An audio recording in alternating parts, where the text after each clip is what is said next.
Yo, what's going on, you guys? Welcome to the video for Crystalofatlan. My name is Ventus. In this Crystalofatlan video, I'm going to give you a basic tutorial guide for PlayStation users covering topics of quest tracking, parties, character customization, combat basics and skills, classes and characters, material farming and crafting, and stamina and energy. If you're new here, please do me a favor and sub to the channel with notifications on if you like Crystalofatlan and want to see more videos. Alright, so topic number 1 is classes and having multiple characters. At the start of the game, you can create and use 5 different characters. It doesn't matter what you make these characters, you just have 5 overall character slots. When you create your first character and get to about level 5 or 10, you can press the options button and then go to settings, which is the last icon on the bottom right hand corner of the screen. Here you can press R3 and the bottom right 3 options will now be selectable. Customer service opens up a browser where you can find frequently asked questions and other help. Switch account will take you back to the opening screen as if you just loaded up the game, and switch character will allow you to go to the character select screen where you can either create a new character or select another character that you've already created. In this game, you're encouraged to create multiple characters because having just one, you'll run out of energy pretty fast and some content will be time locked. I'm told the reason for this is that the game was created in China and there are restrictions in place for gaming. When you create a new character, you'll have to go through the story missions over again to level that character up. So yeah, it might get a little boring doing the same content over and over again, but you are given the option to automatically skip cutscenes in the settings, and you can always skip dialogue no matter what. Shortly after you create your character, you'll be given a mission to pick a subclass, and you can test out each subclass in this mission. Each class has 2 subclasses except Magister that has 3, the Warlock, the Elementalist, and the Magician. You can freely go back and forth between both subclasses before you awaken one of them at around level 45. To do this, press options to bring up the menu, then select skill.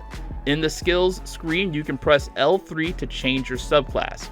Once you do, you'll have to apply skill points to the class you just switched to and add your skills to the button configurations. You can do this as much as you want until you awaken either subclass, and then you are locked in on that subclass forever unless you get a soul stone, an item that can only be obtained by spending real money on the game. Now, there is a 6th character slot that you can unlock by getting an item from the redeem shop under the Adventure Team tab called a character card. To get to this shop, press and hold the R1 button to bring up the scroll wheel, then use the right analog stick to highlight shop and then scroll down to redeem, and then press R1 to scroll right to Adventure Team. You'll need 20 memory crystals to get the card. To get more memory crystals, you must increase the experience of multiple characters. Doing this simultaneously increases your Adventure Team level. You can check the progress of your Adventure Team and Memory Crystal experience by checking out your character information by holding R1 and highlighting the Personal Info menu on the scroll wheel. On the Character Info screen, scroll down to Adventure Team, which is the last menu option. Here you can look at various stats of all your created characters. Now, let's go over character customization. Shortly after you create your character and go on a few missions, you will be given a quest to talk to CC the Traveling Merchant.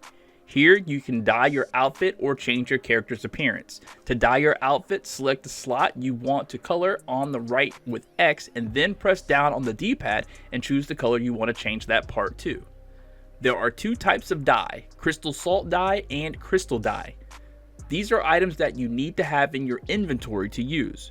Crystal Salt has a limited range of colors, while Crystal dye has unlimited. On the left side of the dye outfit screen, you can choose to dye your headgear or your clothing. The CC NPC will also allow you to change your appearance. You can select a different face from 6 options and change the skin tone. Pressing R1 will switch you to the hairstyle tab, and you can select 7 or 8 different hairstyles and change the color of that hair by pressing down on the D-pad to choose a color. While in this menu, you can use the touchpad to rotate your character. If you press R1 once more, you can select clothing color and change it to one of 3 different colors. If you're using a Scythe Guard or a Blade Maiden, you also have the option to change the color of their marionette. Just like with character customization, you can select the slot to recolor by using R1 and L1. Press X on that slot, and once that slot is highlighted, you can press down on the D-pad and select the color you want, and then down again on the D-pad to change its brightness and saturation. Next, let's go over combat basics. So after you make your character and complete a few quests, you will level up and gain skill points. You spend these skill points by pressing options and choosing skill from the menu.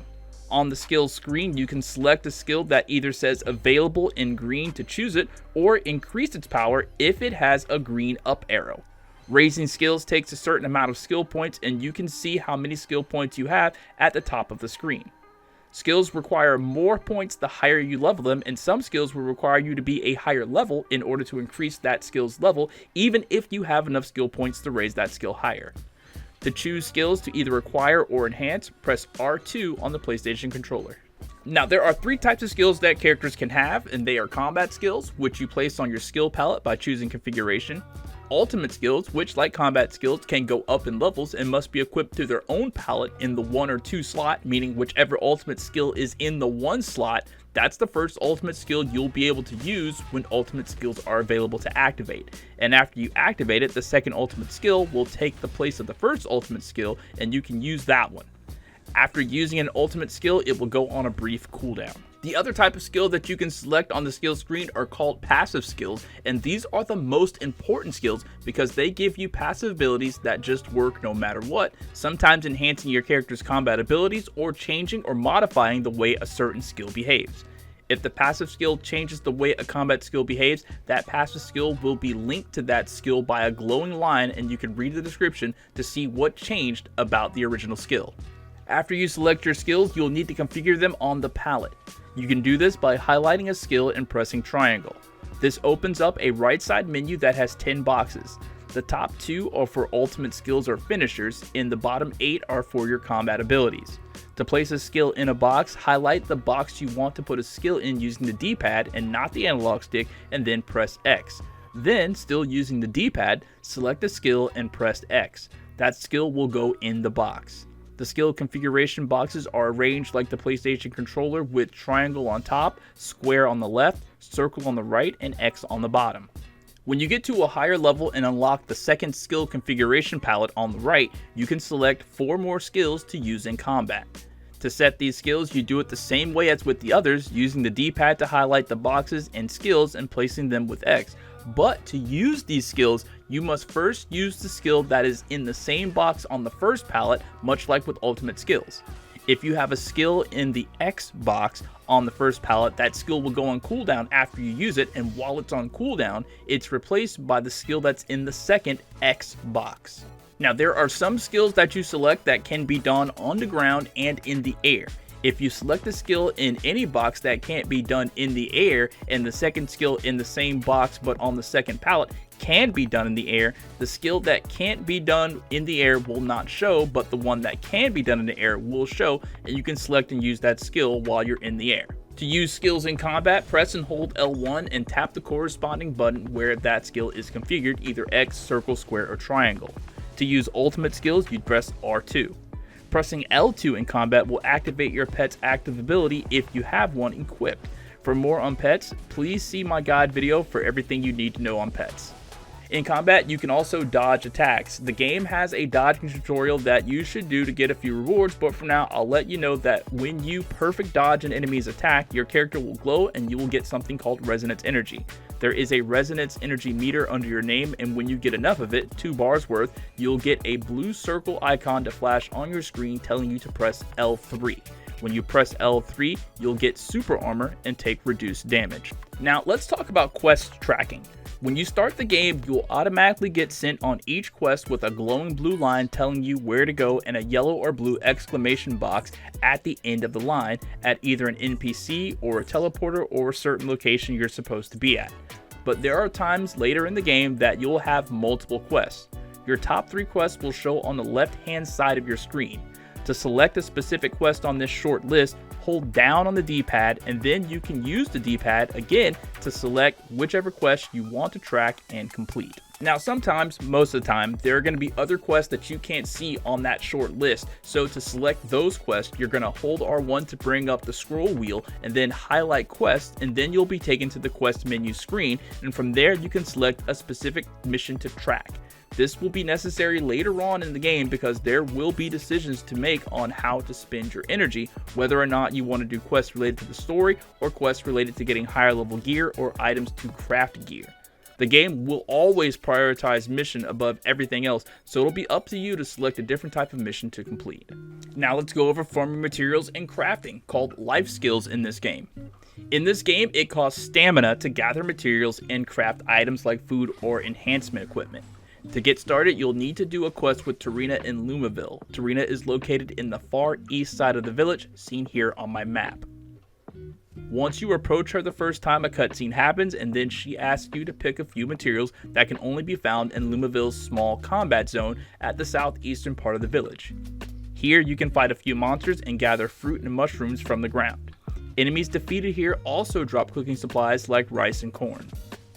Once you have enough gathered items, you can take them back to Tarina, who will ask you to use the stove to cook a meal. Each item that you gather will reduce your stamina by 10 points. To check on the status of your stamina, access your character info sheet, and on the right side you'll see a gauge for HP, experience, energy, and stamina. Once your stamina runs out, you can no longer gather items to cook or craft. After you finish cooking the meals for Tarina and you complete her quest, you'll be given another quest called Life Skills Crafting, in which you'll be teleported to Oriton and you have to talk to the crafting NPC there called Nicole. She'll direct you to the crafting bench right beside her to make spare parts using black rock, a mineral item. If you don't have any black rock, you can get more by going into one of Oriton's 2 combat zones and attack rock formations that drop black rock. There are other mineral deposits in Oriton's combat zones as well, so be sure to collect as many as you can, so later you don't have to come back here or else purchase them with in-game gold. Once you run out of stamina, you'll automatically use some of your reserved stamina. Each time you craft an item or cook a meal, it will be displayed at the top right hand corner of the screen how much stamina it costs, as well as how much stamina you have left. Now let's talk about energy. This game only gives you a small amount of energy to do missions and quests, and once your energy is gone, you can no longer do missions that will get you rewards that will significantly increase your character's power as far as experience level and gear. Once your energy is gone, there are still things that you can do to get rewards though. You can go into combat zones on different maps and fight area bosses. You can take part in the Duel of Bonds, where you fight NPCs you've met in a PvP style arena, or you can do Temper Trials, which are a series of wave fights with other players on the server. At each new refresh, you start with 140 energy and 70 energy on reserve. Story content costs 5 energy for each mission, and elite story content costs 10 energy. You can choose to get double the rewards and XP on missions by tapping L1 on the mission screen and select Privileged Attempts.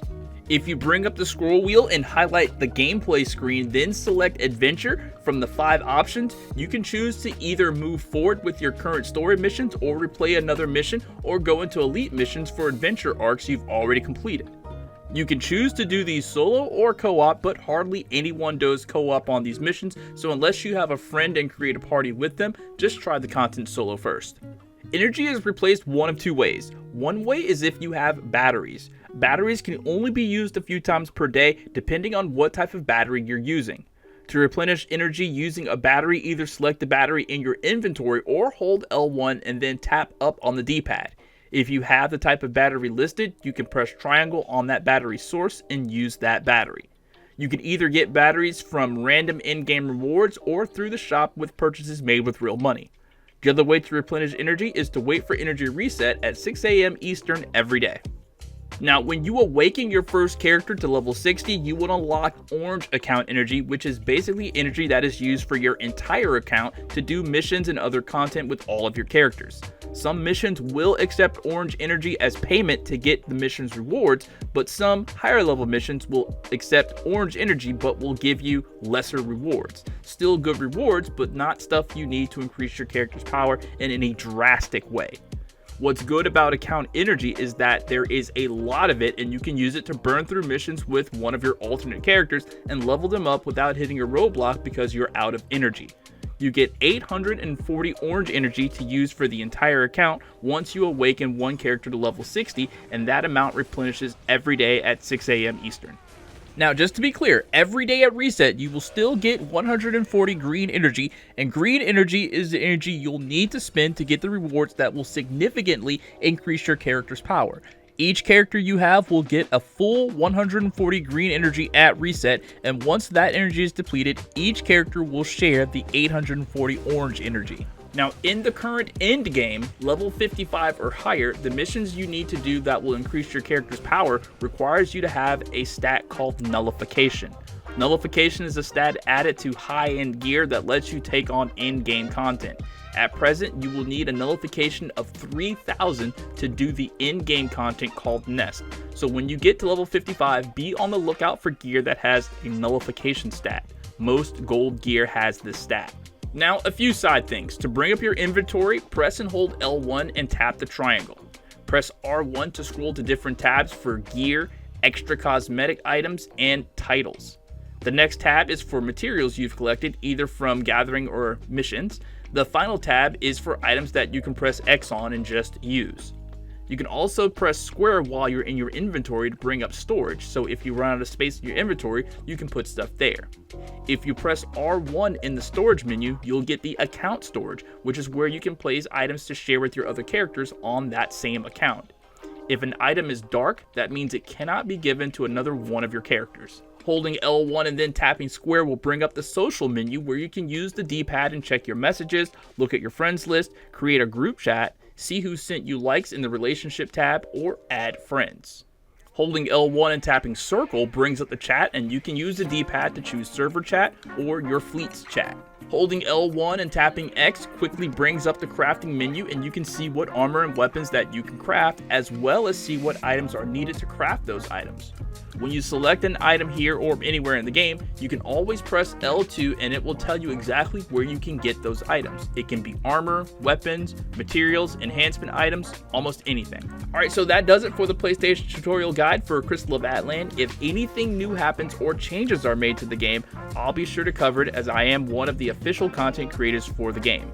If you have any questions, drop them down in the comments and I'll try to answer it or else make a video on the topic. If you did find this video helpful, you can show me your thanks by giving the video your like. For more, head to my channel and check my playlist for Crystal of Atlan. My name is Ventus SGN. Thank you guys so much for watching, and I'll catch you next time. Peace out.